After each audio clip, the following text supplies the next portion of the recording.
आप सभी लोग? बढ़िया हैं सभी। देखिए बच्चों, हमारा जो है राजस्थान बोर्ड का क्लास 10th का मैथमेटिक्स का चैप्टर नंबर 4 चल रहा है, दो चर वाले रैखिक समीकरण। इससे पहले हम एक चैप्टर कवर कर चुके हैं, निर्देशांक ज्योमेट्री, चैप्टर नंबर 9, वो पूरा हो चुका है हमारा। बट अभी भी उसमें कुछ क्वेश्चंस हैं, इंपॉर्टेंट क्वेश्चंस जो देने बाकी है, जो कि तैयार हो रहे हैं, तैयार होते हैं आपको दे दिए जाएंगे। ठीक है। अच्छा, अब ये जो चैप्टर है इसका ऑलरेडी मैं एक बेसिक जो लेक्चर का जो वीडियो है बेसिक कंसेप्ट पे बेस्ड वो मैं बना चुका हूं, जिसमें मैंने आपको सिर्फ पार्ट का नाम समझाया था, दो चर वाले रैखिक समीकरण का मतलब क्या है। देखिए एवं असमीकलाय भी है, पर असमीकलाय हम अभी नहीं देख रहे हैं, अभी सिर्फ हम दो चर वाले रैखिक समीकरण को समझ रहे थे। इसमें मैंने आपको बताया था कि भाई चर का मतलब जो जिसका मान निश्चित ना हो, फिर रैखिक का मतलब बताया था अधिकतम घात 1 हो, और समीकरण बताया था आपको कि जिसमें बीच में बराबर का चिन्ह हो और दो पक्ष हो, दायां व बायां पक्ष। ठीक है। इसके बाद मैंने आपको व्यापक रूप समझाया था दो चर वाले रैखिक समीकरण का, ax plus b y plus c बराबर 0। अच्छा, युग्म भी होता है इसमें, दो चर वाले रैखिक समीकरण युग्म। युग्म मतलब क्या होता है? जोड़ा। तो जोड़े वाले में मैंने बताया था कि उसका व्यापक रूप क्या होता है? a1x plus b1y plus c1 बराबर 0 और a2x plus b2y plus c2 बराबर 0।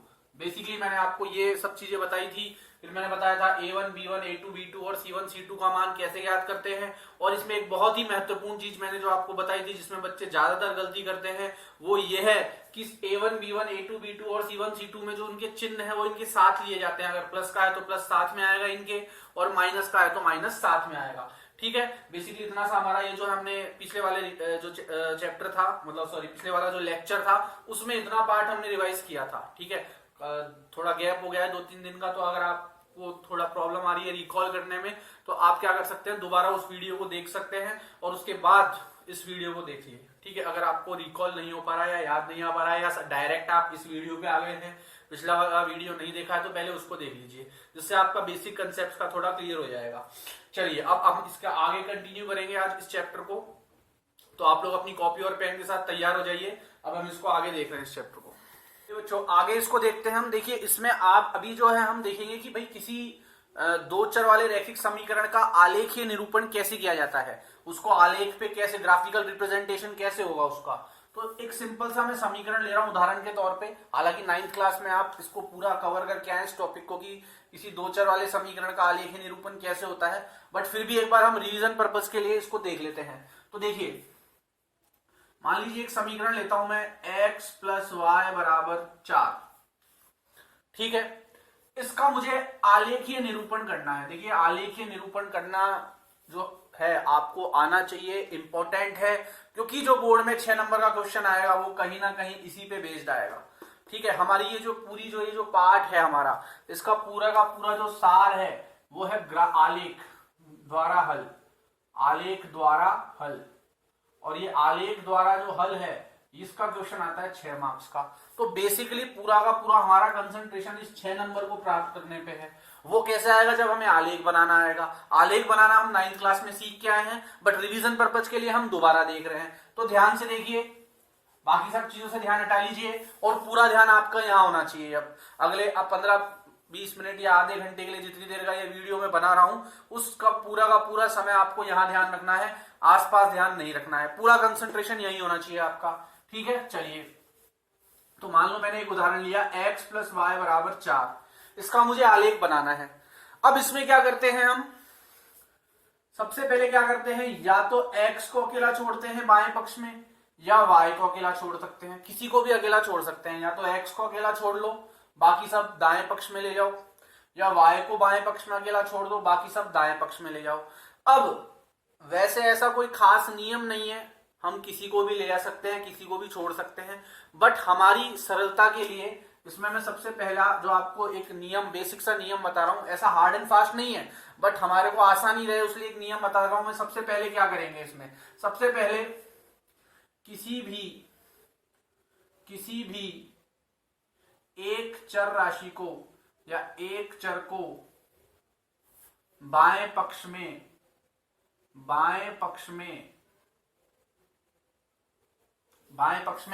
अकेला छोड़ेंगे या अकेला रखेंगे, तथा बाकी सभी पद कहां ले जाएंगे, दाएं पक्ष में ले जाएंगे, दाएं पक्ष में स्थानांतरित कर देंगे, ठीक है, या ले जाएंगे। सिंपल भाषा में लिखना है हमें, ताकि हमें ध्यान रहे करना क्या होता है इसमें, ठीक है। तो क्या करेंगे हम, किसी भी एक चर राशि को तो क्या रख देंगे बाएं पक्ष में, और अकेला रखेंगे, और बाकी सब कहां चले जाएंगे, दाएं पक्ष में। दायां पक्ष मतलब ये वाला, बायां पक्ष मतलब लेफ्ट हैंड साइड, दायां पक्ष मतलब आपका राइट हैंड साइड, ठीक है। अब बात ये आती है कि किसी भी एक चर राशि को आपने बोल दिया, चर राशियां हमारे पास होती है दो, क्योंकि दो चर वाले समीकरण पढ़ रहे हैं, तो किसको छोड़े, तो इसका भी कोई नियम नहीं है, या तो x को छोड़ लो या y को, पर हमारी आसानी के लिए हम ये कह सकते हैं कि सबसे पहले तो उस चर राशि को छोड़ने की कोशिश करो, सबसे पहले या प्रथम।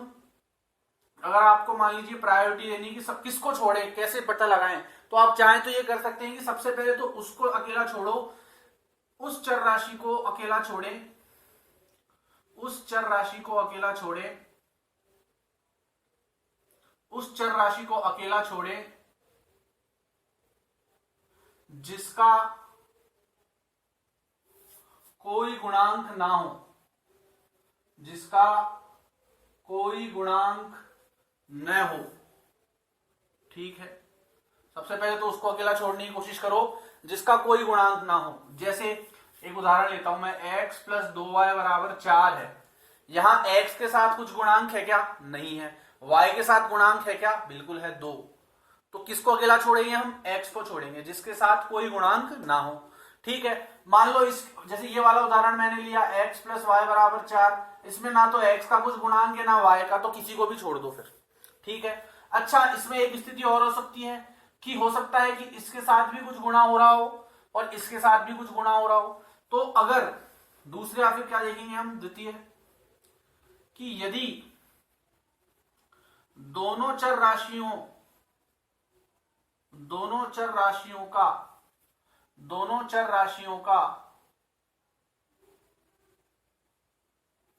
कोई गुणांक हो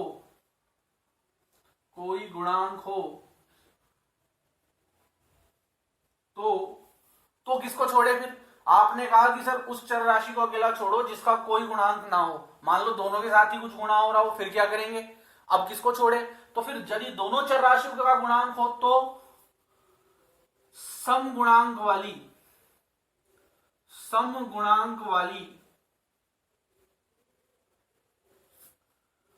चर राशि को अकेला छोड़े। कौन सी दिशा की बात कर रहे हैं अकेला छोड़ने के लिए हम, बाएं साइड वाली दिशा की, ठीक है। तो सबसे पहले तो क्या देखना है, सबसे पहले तो हमें इस समीकरण को हल करना है। अगर ग्राफ बनाना है तो क्या करना है, किसी चर राशि को इधर अकेला छोड़ना है, बाकी सब उधर ले जाना है।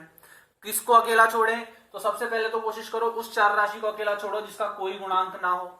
मान लो दोनों के साथ कुछ गुणांक है, तो यदि दोनों चर राशियों का कोई गुणांक है तो फिर उसको अकेला छोड़ो जिसके साथ सम गुणांक हो। सम गुणांक मतलब जैसे यहाँ पे x के साथ क्या गुणा हो रहा है 3 और y के साथ क्या गुणा हो रहा है 2, तो y के साथ 2 गुणा हो रहा है, तो ये दो सम संख्या है, तो 2y अकेला छोड़ दो और बाकी सब उधर ले जाओ। तो 4 तो पहले से ही उधर है, प्लस का 3x उधर जाके माइनस का 3x, फिर y को अकेला छोड़ना है तो 4 माइनस 3x 2y के साथ गुणा हो रहा है, इधर आके भाग में आ जाएगा। समझ में आई क्या बात। तो अगर कुछ भी गुणा नहीं हो रहा है तो फिर उसी को अकेला छोड़ दो जिसके साथ कुछ गुणा नहीं हो रहा है। अगर दोनों के साथ गुणा हो रहा है कुछ, तो उसको अकेला छोड़ो जिसके साथ सम संख्या गुणा हो रही हो। अब ये सम संख्या का क्या लॉजिक है, ये सब जब हम प्रश्न करेंगे तो आपको समझ में आएगा कि विषम वाले को अकेला छोड़ने से क्या नुकसान हो रहा है और सम वाले को अकेला छोड़ने से क्या फायदा हो रहा है। ये जब हम क्वेश्चन करेंगे तब डीप में समझ में आएगा, फिलहाल नियम देख लो आप।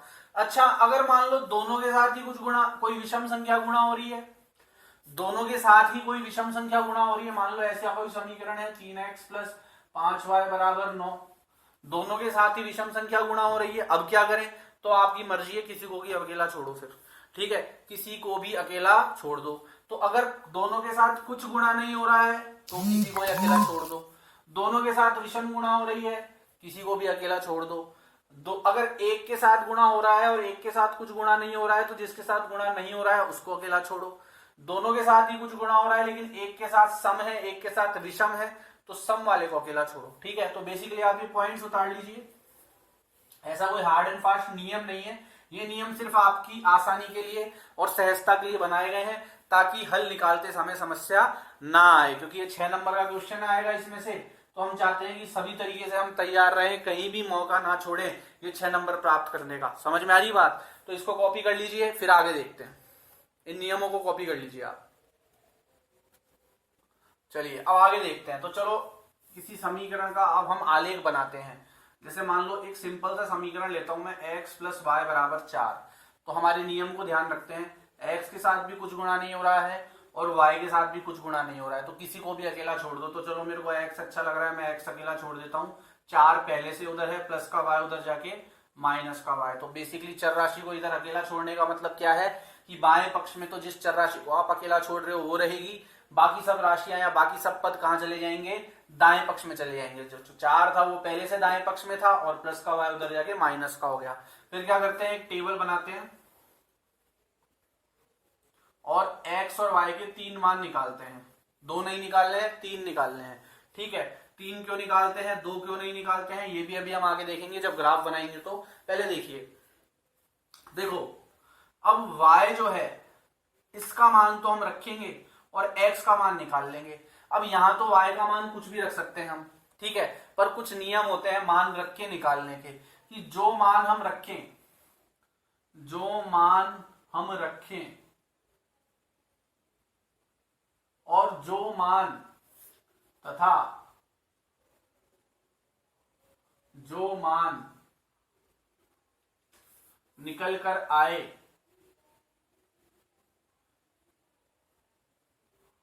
जो मान हम रखें और फिर जो मान निकल कर आए वह कोशिश वह यदि संभव हो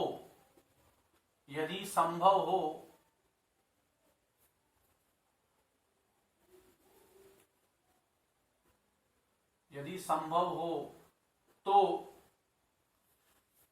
8 अथवा 9, ज्यादा से ज्यादा 9 ले लो, 8 अथवा 9 से बड़ा ना हो, दशमलव में ना हो, दशमलव में ना हो, भिन्न के रूप में ना हो, भिन्न के रूप में ना हो, परंतु धनात्मक अथवा ऋणात्मक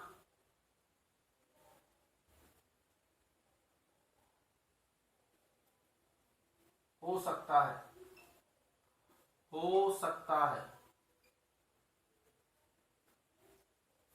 देखो क्या कह रहा हूं मैं, कि जो मान हम रखेंगे और जो मान हम निकालेंगे वह यदि संभव हो तो, कह रहा हूं मैं, ये भी कोई हार्ड एंड फास्ट नियम नहीं है, ये भी हमारी सरलता के लिए है, यह भी हमारी आसानी के लिए ही है, कि संभव हो यदि तो 8 अथवा 9 से बड़ा ना हो, भाई ज्यादा से ज्यादा 9 में लिया हो आप, ठीक है, दशमलव में ना हो मान, ना तो जो हम डाल रहे हैं मान वो दशमलव में हो, पर ध्यान रखना यदि संभव हो तो, मान लो ऐसा हो ही नहीं सकता, मान तो दशमलव में ही आएगा, तो इसका मतलब ये नहीं गलत हो गया फिर आपका।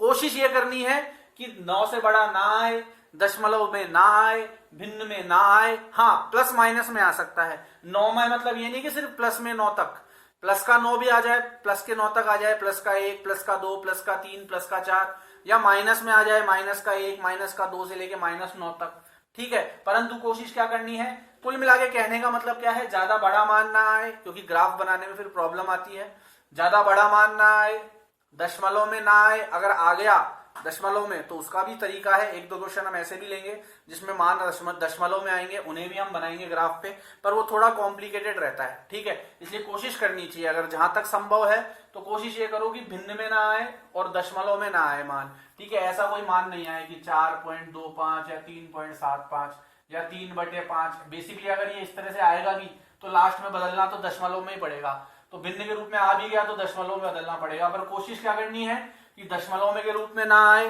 भिन्न के रूप में ना आए, और धनात्मक या ऋणात्मक दोनों में से कुछ भी आ सकता है, उससे हमें समस्या नहीं है। पर फिर मैं कह रहा हूं ये कोई हार्ड और फास्ट नियम नहीं है कि ऐसा ही होना चाहिए। मैंने कहा है संभव हो तो। अब मान लो ऐसा मान है ही नहीं संभव, बिना दशमलव में आए काम चल ही नहीं सकता, तो कोई बात नहीं, दशमलव में भी लाएंगे हम, बट बेसिकली हल करते समय कोशिश करनी है हमें। समझ में आ गई बात, जिससे हमारे को आसानी रहे।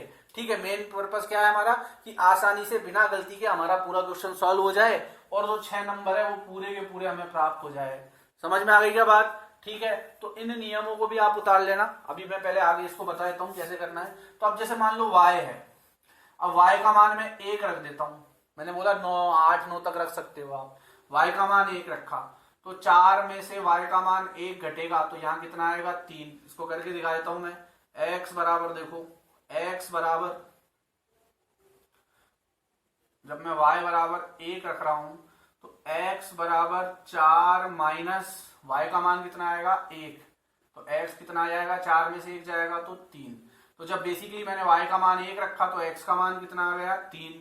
चलो y का मान 2 रखता हूं, तो 4 माइनस y की जगह कितना आएगा? 2। तो x का मान भी कितना आएगा? 4 में से 2 गए तो 2। तो जब y मैंने 2 रखा तो x भी 2 आ गया। चलो y का मान 3 रख देते हैं। जब मैंने y का मान 3 रखा तो x बराबर 4 माइनस 3 हो जाएगा, और x का मान कितना आ जाएगा? 4 में से 3 गए तो 1। तो y 3 तो x 1। ठीक है, ये हमारी हमने इसके मान निकाल लिए। समझ में आ गई बात? ये समीकरण के 3 मान निकाल लिए हमने, हल करा इसको। अब ये बेसिकली ये क्या है? ये तीनों मान ये इसके हल हैं कहीं ना कहीं। ये इसके x और y के मान हैं। अगर आप x की जगह 3 और y की जगह 1 रखोगे तो दायां पक्ष बाएं पक्ष के बराबर आ जाएगा। 3 और 1 कितना हो जाएगा? 4। या x की जगह 2 और y की जगह 2 रखोगे तो 2 और 2 कितना हो जाएगा? 4। मतलब ये हल है इसके, क्योंकि ये समीकरण को क्या कर रहे हैं? संतुष्ट कर रहे हैं। संतुष्ट करने का मतलब दायां पक्ष किसके बराबर आ रहा है? बाएं पक्ष के, तो संतुष्ट कर रहे हैं। ठीक है, तो बेसिकली 2 रखने पर भी आ रहा है। अच्छा, x का मान 1 रख दो, y का मान 3 रख दो, तो भी कितना आ रहा है? 4। तो कहीं ना कहीं मैं कह सकता हूं कि ये जो मैंने मान निकाले हैं x और y के, ये इसके हल हैं, और ये समीकरण को क्या कर रहे हैं? संतुष्ट कर रहे हैं। हल का मतलब इसके x और y का मान। मैंने फर्स्ट लेक्चर में बताया था, किसी भी समीकरण का हल निकालने का मतलब होता है उसकी चर राशि का मान ज्ञात करना। यहाँ इस समीकरण में 2 चर राशियां हैं, x और y, तो इनके हल हैं ये। ठीक है, चलिए इसको कॉपी कर लीजिए, फिर इसका ग्राफ बनाना देख लेते हैं। कॉपी कर लीजिए, इसको नोट कर लीजिए पॉज करके, फिर इसका ग्राफ बनाते हैं। ठीक है, चलिए ऐसा करता हूं, मैं इसको थोड़ा छोटा बना लेता हूं टेबल को। x और y के मान ये आए हैं हमारे 3, 1, 2, 2 और 1, 3।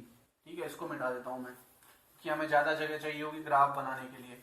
अच्छा, मैंने आपको कहा था कि आप जो है अपनी ग्राफ कॉपी वो लेके बैठना। अगर ग्राफ कॉपी है तो, नहीं है तो कोई प्रॉब्लम नहीं है, कॉपी में बना लो। अगर है तो उसको साथ में लेके बैठना है। अभी हम ग्राफ बनाएंगे तो आपको एक ग्राफ कॉपी में ही बनाना है पॉज करने के बाद। ठीक है, ये हमारा समीकरण था, x प्लस वाई बराबर 4। ये हमारा समीकरण था। चलिए इसका ग्राफ बनाते हैं। वैसे ग्राफ बनाना आप पूरा 9th क्लास में सीख के आए हैं, फिर एक बार दोबारा देख लेते हैं।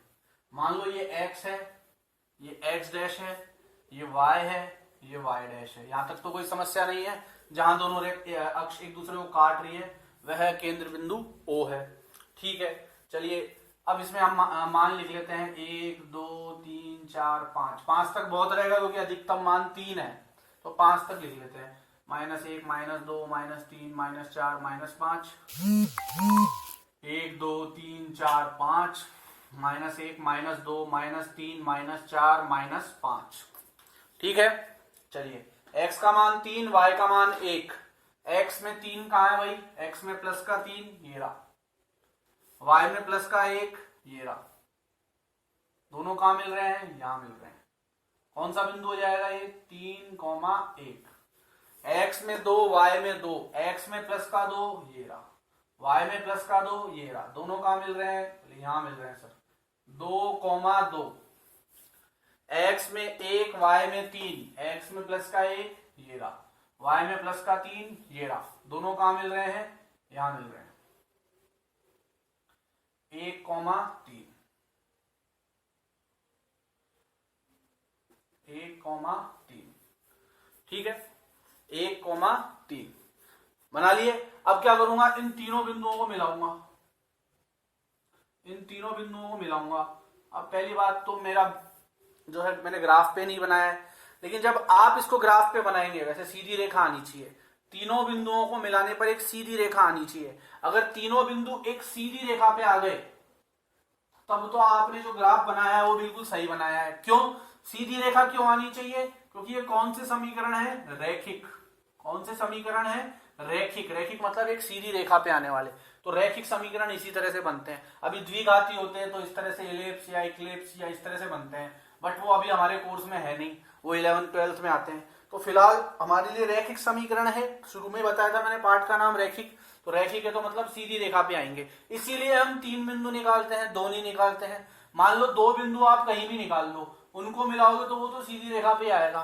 तीसरा बिंदु भी अगर उसी रेखा पे आ रहा है तभी तो पता लगेगा कि सीधी रेखा बन रही है या नहीं बन रही। इसलिए 3 बिंदु निकाल रहे हैं, 2 बिंदु नहीं निकाल रहे हैं अपने को। अगर तीनों बिंदु बिल्कुल सीधी रेखा पे आ रहे हैं, मान लो किसी बच्चे के ऐसे बिंदु आ गए, ये दोनों तो एक रेखा पे आएंगे आएंगे, 2 बिंदुओं को मिलाओगे, अब ये नहीं आ रहा, ये यूं तिरछा आ रहा है, रेखा तिरछी बन रही है, तो मतलब समीकरण कहीं ना कहीं आपने हल गलत निकाले हैं, कहीं ना कहीं आपसे कैलकुलेशन मिस्टेक हुई है। और बहुत छोटी छोटी गलतियां कर देते हैं बच्चे, इसमें प्लस माइनस की कर देते हैं कि क्या आएगा। तुम पहले प्लस माइनस की गलतियां ना हो तो एक बेसिक लेक्चर सीरीज भी मैंने तैयार कर रखी है 6 से 8 के बच्चों के लिए। पर अगर आपको भी कोई समस्या और बिल्कुल होती है समस्याएं, छोटी क्लासों की चीजों की समस्याएं रहती है, आज मेरे से कोई बार खड़ी पूछे तो शायद मैं पूरी बार खड़ी नहीं लिख पाऊं।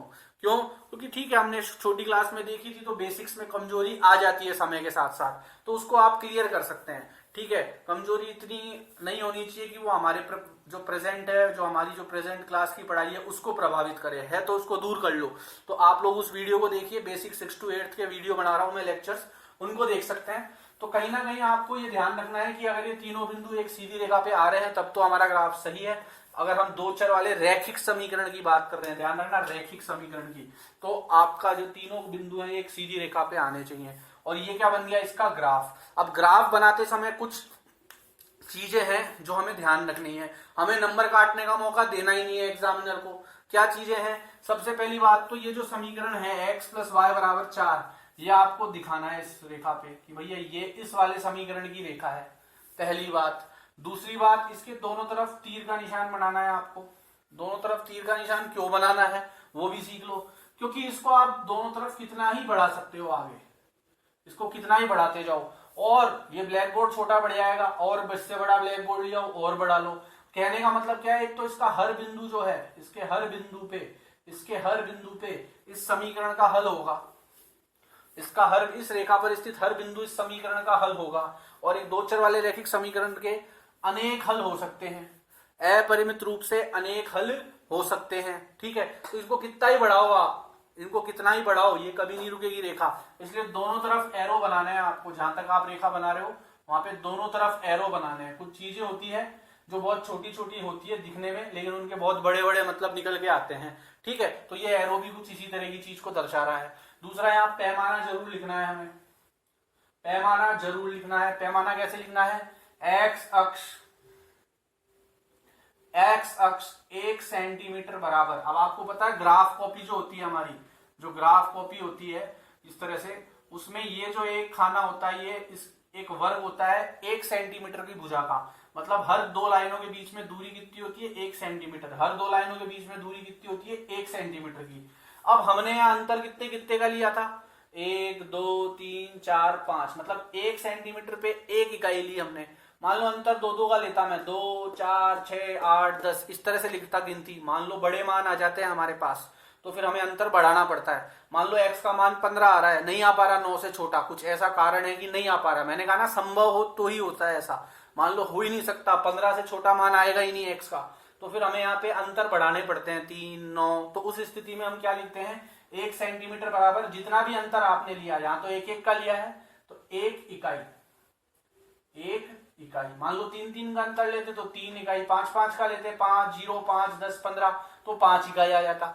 ठीक है, इसी प्रकार y अक्ष लिखेंगे, फिर y अक्ष का भी पैमाना लिखेंगे कोने में 1 सेंटीमीटर बराबर, यहां भी 1 सेंटीमीटर पे 1 1 का अंतर लिया है, 1 इकाई। ये ग्राफ बनाने का तरीका होता है। ये अभी सिंगल ग्राफ बनाया है मैंने, अभी रैखिक समीकरण युग्मों के ग्राफ भी बनाएंगे अपन, बट ये अभी मैंने जो है सिंगल ग्राफ बनाया, बिल्कुल एक ग्राफ बनाया है। ठीक है, तो इस ग्राफ को आप नोट कर लीजिए, जो बातें मैंने बताई आपको वो नोट कर लीजिए, और बिल्कुल इसी तरीके से ग्राफ बनाना है। दोनों तरफ एरो के निशान दिखाने हैं आपको। कहने का मतलब क्या है, दोनों तरफ एरो का निशान का मतलब है ये दोनों तरफ बढ़ सकती है। मान लो यहां लगा दूं, यहां नहीं लगाऊं, यहां लगा दूं, यहां नहीं लगाऊं, तो फिर क्या होगा, ये एक ही तरफ बढ़ सकती है, फिर वो किरण बन जाती है। ठीक है, ये क्या बन जाती है, रेखा। और दोनों तरफ ही नहीं बनाऊं तो रेखा खंड बन जाता है। तो ये रेखा होती है जो दोनों ओर अग्रसर हो सकती है। समझ में आ गई क्या बात।